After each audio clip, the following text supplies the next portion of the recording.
Hormuz जलडमरू मध्य भले ही ये बातचीत चल रही है, अभी भी कुछ हद तक खुला है, लेकिन कूटनीतिक नुकसान अभी खत्म नहीं हुआ है। ऑपरेशन प्रोजेक्ट फ्रीडम अमेरिकी सैन्य अभियान था जिसका मकसद हॉर्मुज़ जलडमरू मध्य से सुरक्षित रास्ता बनाना था, लेकिन ईरान की जवाबी गोलीबारी और खाड़ी देशों की प्रतिक्रिया के चलते ये सिर्फ 24 घंटे चला।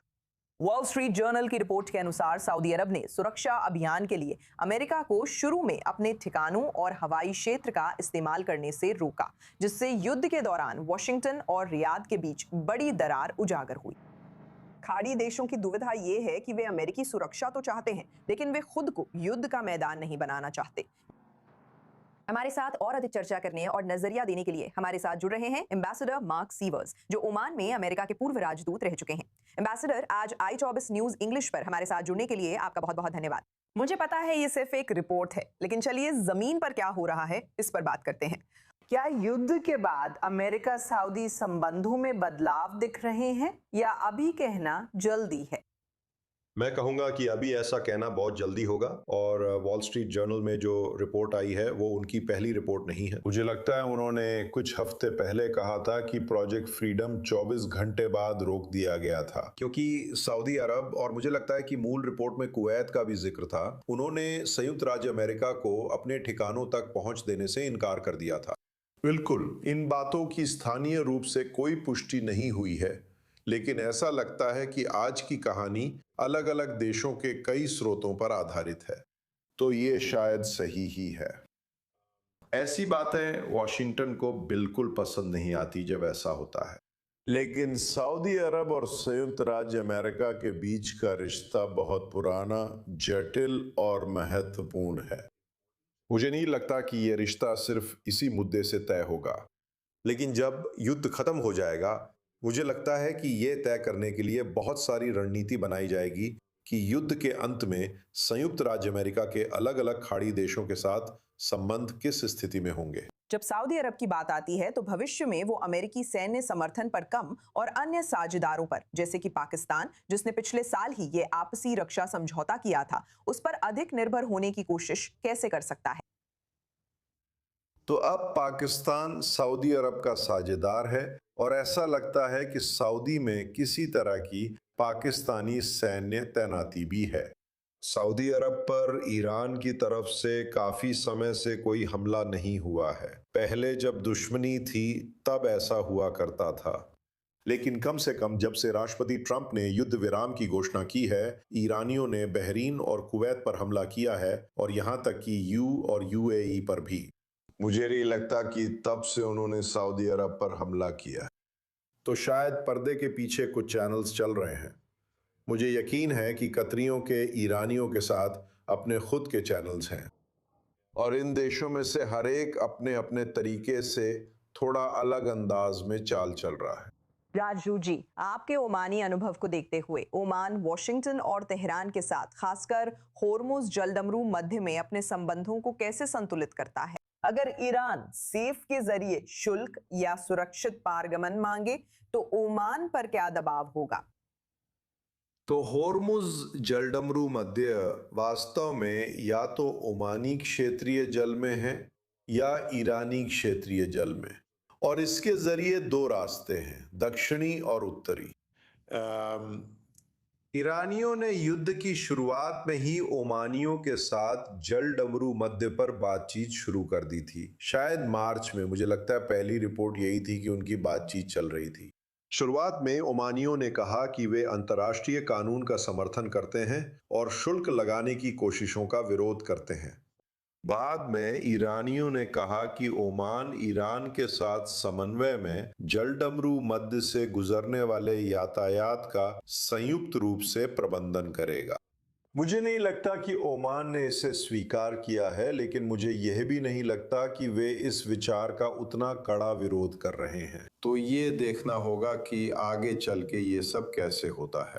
बिल्कुल, कुछ हफ्ते पहले राष्ट्रपति ट्रंप ने ईरान के साथ जो समझौता ज्ञापन साइन किया था, उसका शुरुआती नतीजा स्ट्रेट ऑफ हॉर्मुज को खोलना था 60 दिनों के लिए, लेकिन वो आसानी से नहीं हुआ। और जैसा कि आप जानते हैं, ईरान ने शिपिंग पर हमले जारी रखे हैं। अमेरिका ने जवाबी कार्रवाई की है। अब स्थिति शांत है, लेकिन देखते हैं आगे क्या होता है।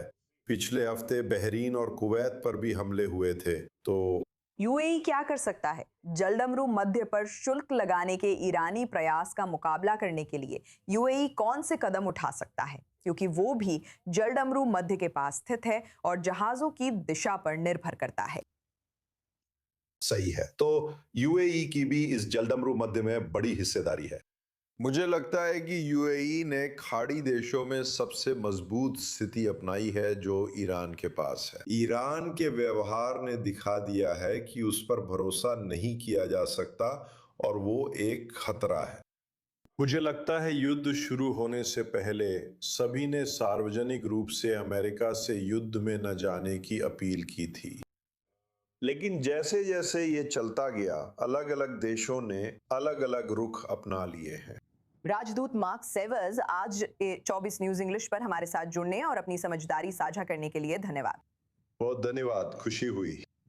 स्टूडियो में ओवन ओल्टमन हमारे साथ हैं। ओवन, जब हम होर्मुज जलडमरू मध्य की बात करते हैं तो भले ही दोहा में चल रही चर्चाएं इसके खुले रहने के तकनीकी पहलुओं पर चर्चा कर रही हैं, क्या हम देख रहे हैं कि ये इस समय पूरी तरह से लागू हो रहा है? जैसा कि आपने कहा निकोल, ये 14 बिंदुओं की योजना का छठा बिंदु है, जिसमें ईरानियों को 60 दिन तक इसे बिना शुल्क खुले रखना है। और वैसे भी ये एक महत्वपूर्ण प्रावधान है। अगर आप पाठ को ध्यान से देखें तो एक महत्वपूर्ण वाक्यांश है। क्यों? क्योंकि पाठ में अंतिम समझौते तक पहुंचने के लिए 60 दिनों की बातचीत की अवधि का उल्लेख है। डोनाल्ड ट्रंप, जैसा कि वॉल स्ट्रीट जर्नल की आज की रिपोर्ट में बताया गया है, कहते हैं कि वो इसे कोई तय समय सीमा नहीं मानते और अगर बातचीत 60 दिनों से आगे भी जाती है तो उन्हें कोई फर्क नहीं पड़ता। यहां बातचीत 60 दिन चल सकती है, वहीं होर्मुज में बिना शुल्क आवाजाही को सिर्फ 60 दिन तक सीमित किया गया है। हम 19 अगस्त तक पहुंचते हैं, लेकिन कोई समझौता नहीं होता। इस दस्तावेज के मुताबिक ईरान होर्मुज से गुजरती आवाजाही पर टोल लगा सकता है। देखना है डोनाल्ड ट्रंप क्या कहते हैं। जब हम बदलते रिश्तों की बात करते हैं तो क्या खाड़ी और अमेरिका के बीच ये भविष्य की नई हकीकत है, जहां वे ईरान के खिलाफ कुछ अमेरिकी रक्षा साधनों को तो चाहते हैं, लेकिन जब कोई संकट आता है तो वे वास्तव में उन्हें युद्ध के मैदान में सैन्य रूप से शामिल होते नहीं देखना चाहते, या यहाँ तक कि अमेरिका को इन ठिकानों का इस्तेमाल करने की अनुमति भी नहीं देते। पिछले नजरिए से देखें तो मुझे नहीं लगता कि ये कोई बड़ी हैरानी की बात है कि इन देशों में से ज्यादातर निकोल खुद युद्ध में शामिल नहीं होना चाहते थे और अमेरिका की भागीदारी को लेकर भी हिचकिचा रहे थे। ये वे देश हैं जिन्होंने दशकों के दौरान संघर्षों से दूर रहने, अपनी अर्थव्यवस्था विकसित करने, अलग अलग शक्तियों के बीच संतुलन साधने और अमेरिका से करीबी संबंध रखने की रणनीति अपनाई है, जिसमें उन्होंने ज्यादातर पैसे और भूगोल के जरिए अपनी पकड़ बनाए रखी। लेकिन वे दुनिया के अन्य हिस्सों के साथ और निश्चित रूप से चीन के साथ भी संबंध बना पाए। हमने युद्ध के शुरुआती दिनों में भी कहा था कि खाड़ी देश एक तरह का बैरोमीटर होंगे जो हमें बताएंगे कि कौन जीता और कौन हारा, शक्ति का संतुलन किस ओर गया। युद्ध के शुरुआती दिनों में आक्रामक और प्रभावी अमेरिकी और इजरायली सैन्य अभियान के कारण शक्ति का संतुलन या तो संयुक्त राज्य अमेरिका के पक्ष में या ईरान के पक्ष में चला गया था। हमने देखा कि ये देश संयुक्त राज्य अमेरिका के पीछे आकर खड़े हो गए, भले ही युद्ध से पहले उनके युद्ध को लेकर अलग अलग विचार थे। वॉल स्ट्रीट जर्नल की रिपोर्ट से पता चला कि सऊदी शुरू में युद्ध को लेकर खुश नहीं थे, लेकिन शुरुआती सफलता देखकर मान ले।